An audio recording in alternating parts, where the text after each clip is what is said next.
Hey all, మేము Europe trip వెళ్ళాం కదా, అక్కడ నుంచి ఏం తీసుకొచ్చానో చూపిస్తాను. మేము 3 డిఫరెంట్ కంట్రీస్ వెళ్ళాము. బెల్జియం, నెదర్లాండ్స్ అండ్ ఫ్రాన్స్లో ఉత్తి ప్యారిసే వెళ్ళాము. సో ఫస్ట్ అయితే ఫ్రిడ్జ్ మ్యాగ్నెట్స్, ప్రతి కంట్రీది బెల్జియంది ఒకటి, ప్యారిస్ అండ్ నెదర్లాండ్స్ 3 కంట్రీస్వి మ్యాగ్నెట్స్ అయితే తీసుకొచ్చాము.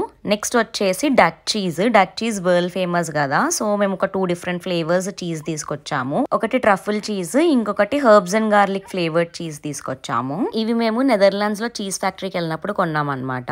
నెక్స్ట్ వచ్చేసి బెల్జియన్ బియర్స్ కూడా చాలా ఫేమస్ కదా, ఇవి బ్రసెల్స్ లో తీసుకున్నాము. అండ్ బెల్జియన్ చాక్లెట్స్ కూడా తీసుకున్నాము. ఇవి కొన్ని different flavours mix and match చేసి కొన్ని అంటే మాకు ప్లస్ అందరికి పంచడానికి కూడా తీసుకొచ్చాము. Next Stroop waffles, వాలందమ్ waffle house కి వెళ్ళినప్పుడు అక్కడ నుంచి unflavoured original caramel Stroop waffles తీసుకొచ్చాము. ఇవి కాఫీతో బాగుంటాయి. ఇవి కూడా ఒక 2-3 ప్యాకెట్స్ తీసుకొచ్చాము. అండ్ నెక్స్ట్ చీజ్ డిప్స్ అనమాట. సో చీజ్ ని నంచుకుని తినచ్చు అని చెప్పి డిఫరెంట్ డిప్స్ ఇచ్చారు మాకు శాంప్లింగ్ కి. సో అవి నచ్చి మేము ఒక 4 ఫ్లేవర్స్ చీజ్ డిప్స్ తీసుకొచ్చాము. మేము ప్యారిస్ లో పెద్దగా ఎక్కువ కొనలేదు, ఎందుకంటే నెదర్లాండ్స్ అండ్ బెల్జియం తో కంపేర్ చేస్తే ప్యారిస్ లో everything is very expensive. But మాకు ఇక్కడ లావెండర్ అండ్ జాస్మిన్ అంటే మల్లెపూ ఫ్లేవర్డ్ రూమ్ స్ప్రే దొరికింది. అది కొంచెం రేర్ గా దొరుకుతుంది కదా, సో అవి తీసుకున్నాము. అండ్ ఫ్రాన్స్ అంతా లావెండర్ ఫార్మ్స్ చాలా ఎక్కువ, సో బట్టల మధ్యలో పెట్టుకోవడానికి ఒక నాప్థలిన్ బాల్స్ లాంటిది లావెండర్ ఫ్లేవర్డ్ సెంటెడ్ బ్యాగ్స్ తీసుకున్నాము. నెక్స్ట్ హ్యాండ్ మేడ్ స్కెచెస్ అనమాట. ఇవి ఫ్రేమ్ చేయించి ఇంట్లో పెట్టుకోవచ్చు అని తీసుకున్నాము. అంటే ఇండియాలో మా మమ్మీ వాళ్ళకి కూడా ఇద్దామని కొన్ని ఎక్కువే తీసుకున్నాము.